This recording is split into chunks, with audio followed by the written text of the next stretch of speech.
آج کا خطبہ عنوان ہجری سال کا آغاز اور اس کی اہمیت.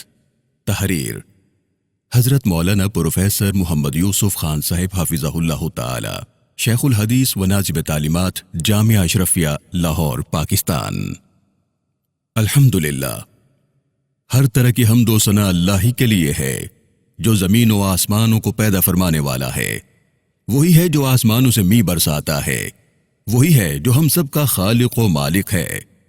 میں گواہی دیتا ہوں کہ اللہ کے سوا کوئی الہ نہیں، وہ واحد ہے، اس کا کوئی شریک نہیں. میں یہ بھی گواہی دیتا ہوں کہ حضرت محمد مصطفیٰ صلی اللہ علیہ وآلہ وسلم اللہ کے بندے اور اس کے آخری رسول ہیں.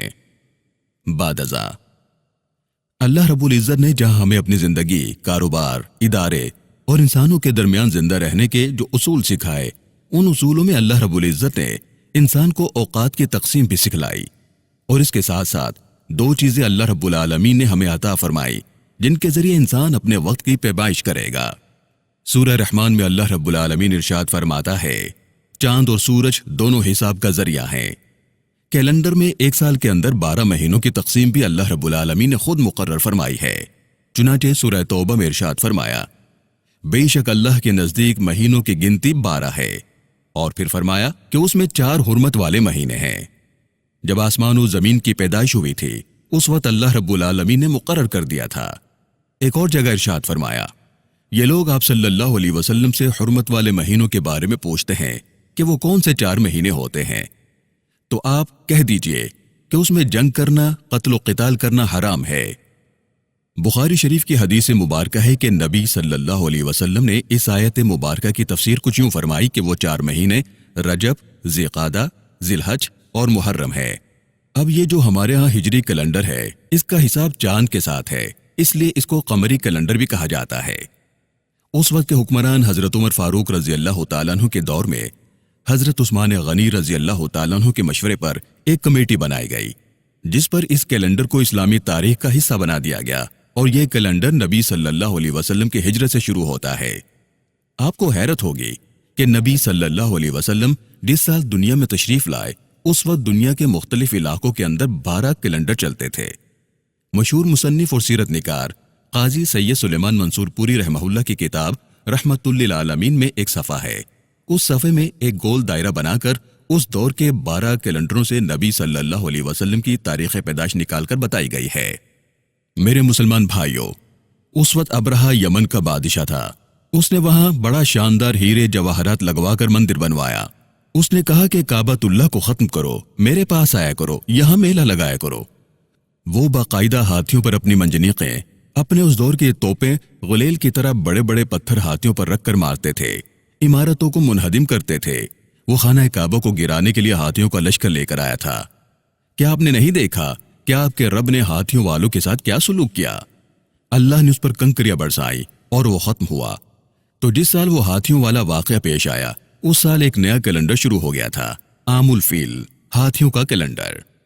اور نبی صلی اللہ علیہ وسلم کے زمانے میں بھی یہ شمسی سال اور یہ قمری سال پہلے سے چلے آ رہے تھے. حضرت عمر رضی اللہ تعالیٰ عنہ کے دور تک مختلف کیلنڈر چلتے آ رہے تھے. نبی صلی اللہ علیہ وسلم کی پیدائش کے بعد سیرت نگار اس طرح لکھتے ہیں کہ سنہ ولادت 1 نبوی میں یہ واقعہ ہوا. پھر نبی صلی اللہ علیہ وسلم کو 40 سال کی عمر میں نبوت ملی. وہاں سے سنہ نبوی شروع ہوا. ایک ہے سنہ ولادت نبوی اور ایک ہے سنہ نبوی.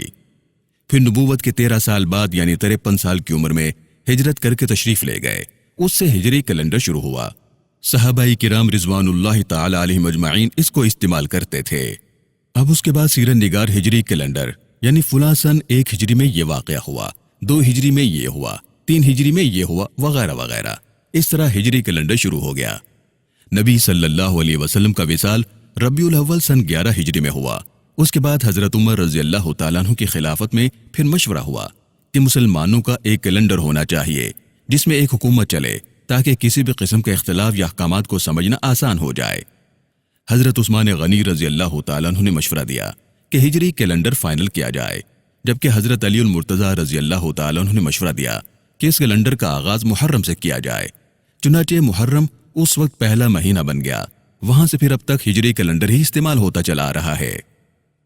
میرے پیارے بھائیوں، اسلامی تعلیمات کے اندر الشمس والقمر بحسبان دونوں پر عمل ہوتا ہے۔ بعض حضرات یہ کہتے ہیں کہ الشمس والقمر بحسبان کہ سورج اور چاند دونوں حساب کا ذریعہ ہیں، تو اب چاند کے سال کا کیوں اعتبار کرتے ہیں، سورج کا کیوں نہیں؟ وہ بھی تو اللہ نے پیدا کیا ہے۔ اس کا جواب یہ ہے کہ جو عیسوی سال ہے اس کا تعلق سورج کے ساتھ ہے، اور اس کو کوئی غیر اسلامی یا غیر شرعی نہیں کہتا، یہ بھی اسلام اور قرآن کے مطابق ہے۔ نبی صلی اللہ علیہ وسلم جب پیدا ہوئے اس وقت سن 571 عیسوی اور اپریل کا مہینہ تھا، اس وقت یہ کیلنڈر چل رہا تھا۔ یہ حضرت عیسیٰ علیہ السلام کی پیدائش سے شروع ہوا۔ اب وہ سوال درمیان میں ہے کہ اسلامی عبادات کا تعلق چاند کے ساتھ کیوں ہے، تو اس کا جواب ذہن میں رکھنا چاہیے۔ اسلامی عبادات کا تعلق چاند کے ساتھ بھی ہے، سورج کے ساتھ بھی ہے۔ کیلنڈر کے اور وقت کے حساب سے کیسے ہمیں زکوٰۃ ادا کرنے کا حکم دیا گیا؟ چاند یعنی ہجری سال کے اعتبار سے یہ شرعی حکم ہے۔ اللہ رب العالمین نے سورہ بقرہ میں ارشاد فرمایا، یہ لوگ آپ سے چاندوں کے بارے میں سوال کرتے ہیں، اے نبی صلی اللہ علیہ وسلم آپ کہہ دیجئے کہ لوگوں کے لیے یہ حج اور وقت مقرر کرنے کا ذریعہ ہے۔ چنانچہ نبی صلی اللہ علیہ وسلم نے حکم دیا کہ ہجری یعنی چاند کے حساب سے زکوٰۃ ادا کی جائے۔ اگر کوئی صاحب جنوری، فروری، مارچ، اپریل یا اگست وغیرہ کے مہینے کے حساب سے زکوٰۃ ادا کرتے ہیں، ان کی زکوٰۃ ادا ہو جائے گی، فکر نہ کریں۔ لیکن درمیان میں ایک چھوٹی سی بات ہے، یہ ذہن میں رکھ لیجئے گا کہ جو صاحب بھی جنوری، فروری وغیرہ کے حساب سے زکوٰۃ ادا کرتے رہے ہیں، اب تک ان کی زکوٰۃ ادا ہو گئی، بالکل گھبرانا نہیں، کوئی فکر کی بات نہیں۔ لیکن ایک بات کی فکر ضرور کیجئے گا، اور وہ یہ کہ قمری سال شمسی سال سے 10 دن چھوٹا ہوتا ہے، لہٰذا 36 سال کے بعد 360 دن کا فرق پڑ جائے گا۔ تو 36 سال کے بعد ایک سال کی زکوٰۃ مزید دینا پڑے گی ان صاحب کو جو جنوری، فروری کے حساب سے زکوٰۃ ادا کرتے رہے ہیں۔ اس میں تمام علماء کی یہی رائے ہے، آپ حساب کریں گے تو بالکل 100% درست آئے گا۔ اس لیے آسان طریقہ ہے کہ بعض لوگ محرم میں زکوٰۃ ادا کرتے ہیں، بعض رمضان میں، بعض شوال میں اور بعض ربیع الاول مقرر کر لیتے ہیں۔ یہ زیادہ بہتر ہے تاکہ 36 سال کے بعد ایک اور سال کی زکوٰۃ کا حساب نہ کرنا پڑے۔ یہ اللہ کا کتنا بڑا احسان ہے ہم پر کہ رمضان کا تعلق چاند کے مہینے کے ساتھ رکھا گیا۔ تو یہ کبھی سردیوں میں آتا ہے تو کبھی گرمیوں میں، کبھی بہار میں تو کبھی خزاں میں۔ آپ کی نوجوانی میں گرمیوں میں آیا، کوئی بات نہیں، بڑھاپے میں سردیوں میں آ جائے گا انشاءاللہ۔ اور اگر رمضان جنوری، فروری کے حساب سے ہوتا تو پھر ساری دنیا کے لیے گرمی میں ہوتا یا سردی میں ہوتا، سارے مشکل میں پڑے ہوتے۔ یہ اللہ کا نظام کہ رمضان سارے سال میں گھومتا رہتا ہے، تو زکوٰۃ، روزہ، حج اور عورت کی عدت وغیرہ گزارنے کی مدت چاند کے ساتھ منسلک ہیں۔ یہ باتیں نبی صلی اللہ علیہ وسلم نے ہمیں سمجھائیں۔ میرے مسلمان بھائیوں، ایک عبادت اللہ تعالیٰ نے ایسے خود مقرر فرمائی کہ جس کی ٹائمنگ سورج کے ساتھ ہے۔ صبح صادق کے وقت فجر کی نماز کا وقت شروع ہوگا۔ جب سورج 18 ڈگری نیچے ہوتا ہے تو صرف سورج کی روشنی نظر آتی ہے، سورج کا جسم نہیں نظر آتا، تو ہم اس کو صبح صادق کہتے ہیں۔ پھر جب اس کی گول ٹکیا طلوع ہوتی ہے تو اس کو ہم کہتے ہیں کہ سورج طلوع ہو گیا، اب فجر کا وقت ختم ہو گیا۔ زوال جب سورج بالکل سر کے اوپر ہو اور مغرب کی طرف جانے لگے اور انسان کا سایہ پاکستان میں مشرق کی طرف جانے لگے، بس ذرا سا سایہ ہو جائے تو اس کو زوال کہتے ہیں۔ اب ظہر کا وقت شروع ہو گیا، تب تک رہے گا جب ایک انسان کا سایہ 2 انسانوں کے مقالات کے برابر نہ ہو جائے، یعنی 1 فٹ چیز کا سایہ 2 فٹ کے برابر یعنی دگنا، یعنی 2 مثل سایہ ہو جائے۔ یہاں سے عصر کا وقت شروع ہو گیا، ظہر کا وقت ختم ہو گیا، اب یہ رہے گا سورج غروب ہونے سے پہلے تک، یعنی دھوپ کے پیلا ہونے تک۔ مغرب کا وقت تب شروع ہوگا جب سورج غروب ہو جائے گا، گول ٹکیا نظروں سے غائب ہو جائے، اور مغرب کا وقت کب ختم ہوگا؟ جب سورج کے غروب ہونے کے بعد وہ سرخی اور سفیدی مغرب کی جانب بالکل ختم ہو جائے، یعنی اندھیرا چھا جائے۔ اب مغرب کا وقت ختم ہو گیا اور عشاء کا وقت شروع ہو گیا۔ عشاء کا وقت کب ختم ہوگا؟ جب صبح صادق ہوگی، سورج 18 ڈگری پر ہوگا۔ آپ نے غور کیا کہ اللہ نے 5 نمازوں کا آغاز اور انتہا کا وقت سورج کے ساتھ رکھا۔ اچھی طرح اطمینان رکھیے گا کہ سورج اور چاند کے چلانے میں کسی سائنسدان کا کوئی کمال نہیں ہے، یہ اللہ کا نظام ہے، اور آپ کو حیرت ہوگی۔ اور جب آپ دونوں کو گہرائی سے مطالعہ کریں گے اور علم الاوقات یعنی اسٹرونومی کو پڑھیں گے، جن حضرات نے مطالعہ فرمایا بہت اچھی طرح وہ جانتے ہیں کہ چاند کا نظام سب سے سادہ اور آسان فہم ہے، جس سے تاریخیں آسانی سے دنیا کے ہر بندے کو سمجھ میں آ جائیں۔ وہ چاند کا حساب ہے، اور چاند کے حساب میں نہ کسی دوربین کی ضرورت ہے، نہ کسی ڈائری، جنتری یا کسی کیلنڈر کی۔ آپ چاند دیکھو روزہ رکھ لو، چاند دیکھو تو افطار کر لو۔ ممکن ہے کہ آپ کے ذہن میں یہ سوال آئے کہ مولانا صاحب نے تو مصیبت بنائی ہوئی ہے رات 12 بجے اعلان کرتے ہیں چاند نظر آ گیا، یہ تو ہمارے لیے مشکل کھڑی ہو جاتی ہے۔ چنانچہ ایک صاحب بہت بڑے عہدے پر رہے، ماشاءاللہ، انہوں نے کہا کہ ان مولویوں کو پتہ نہیں ہے کہ چاند کب نظر آئے گا کب نظر نہیں آئے گا، میں ان کو سائنسی اعتبار سے 4 سال کا عملی کیلنڈر بنا کے دے دوں گا۔ جس دن انہوں نے اعلان کیا اسی دن جامعہ اشرفیہ کے ایک فاضل طالب علم نے 100 سال کا کیلنڈر بنا دیا تھا۔ یہ نہیں کہ اندازاً فلاں دن چاند کی کون سی تاریخ ہوگی، اس تاریخ کو کون سا دن ہوگا، شمسی تاریخ کیا ہوگی۔ ہر ماہ کے اعتبار سے 200 سال کا تیار کردہ کیلنڈر اردو بازار میں آسانی سے مل جاتا ہے۔ ان اعلان کرنے والی اہم شخصیت کو وہ کیلنڈر بھجوایا گیا۔ حضرات اس کا مطالعہ کر لیجئے، اس کے بعد سے آج تک انہوں نے وہ 4 سال کا کیلنڈر بنا کے نہیں دیا، اس لیے کہ وہ 100 سال کا کیلنڈر ایک طالب علم بنا کے دے چکا ہے۔ جامعہ اشرفیہ میں علماء کو یہ فن پڑھایا جاتا ہے۔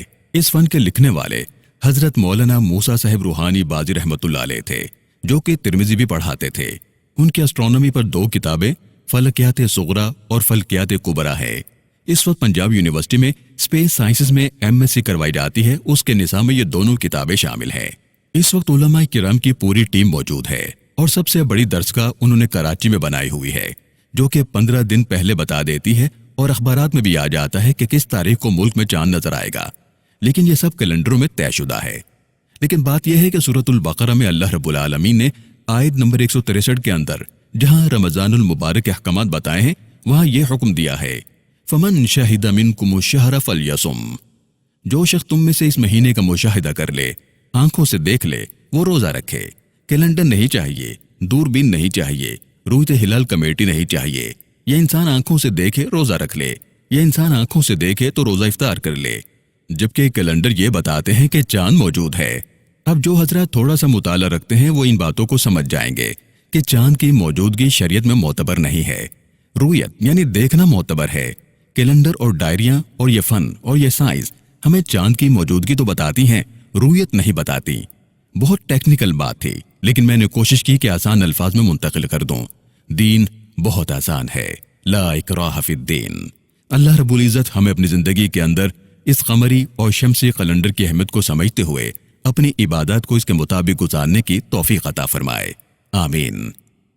وآخر دعوانا ان الحمد للہ رب العالمین۔